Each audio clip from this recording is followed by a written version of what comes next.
সবাইকে আবারও food lab by মৌতে স্বাগতম। আশা করি সবাই অনেক ভালো আছেন। তো আজ দেখাবো বাসায় কিভাবে খুব সহজেই পনির তৈরি করবেন সেটার রেসিপি। তো চলুন দেখে নেওয়া যাক কীভাবে তৈরি করে নিতে হয়। তো প্রথমে আমি একটা কাপে 1 টেবিল চামচ পরিমাণ ভিনেগার নিয়েছি এবং তার সাথে 1 টেবিল চামচ পানি যোগ করে নিচ্ছি। এতে করে ভিনেগারটাও কম লাগে এবং খুব সুন্দর মতো ছানাটা কেটে যায়।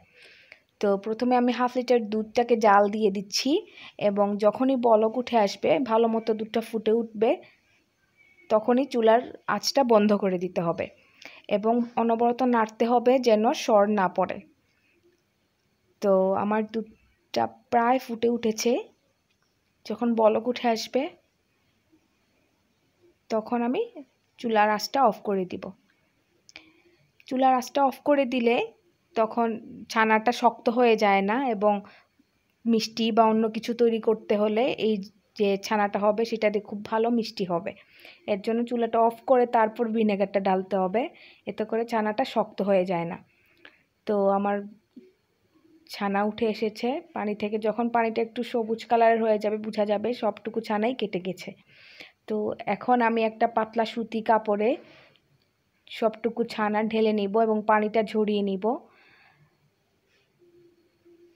ছানা ঢালার পর আমি পানি দিয়ে ভালো মতো পরিষ্কার করে নিচ্ছি যাতে করে ভিনেগারের ফ্লেভারটা চলে যায়। তো এই পর্যায়ে আমি ভালো মতো ছানাটা শক্ত করে বেঁধে নিব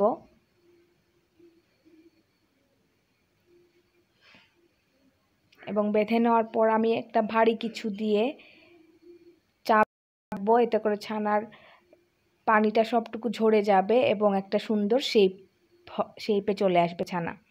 এর জন্য খুব শক্ত করে বেঁধে নিতে হবে এবং যেটা দিয়ে আমি চেপে রাখবো সেটাও যেন ভারী হয়। তো আমি একটা থালা দিয়ে দিচ্ছি প্রথমে উপরে এবং তার উপরে কাঠের হামানদিস্তা দিয়ে দিব।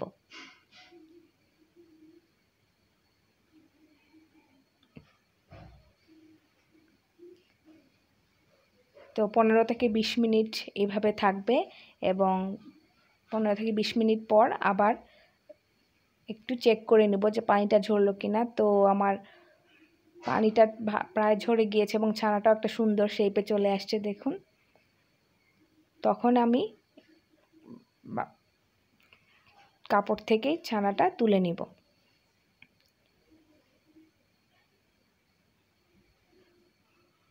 তো দেখুন কীরকম টাইট একটা শেপে চলে আসছে। এখন আমি আমার পছন্দ মতো শেপ অনুসারে কেটে ফেলবো। তো আপনারা চাইলে ছানা দিয়ে সালাদ, তরকারি যে কোনো কিছু রান্না করে খেতে পারেন। আশা করি সবার অনেক ভালো লেগেছে। তো ভালো লাগলে লাইক, কমেন্ট এবং সাবস্ক্রাইব করতে ভুলবেন না। ধন্যবাদ সবাইকে।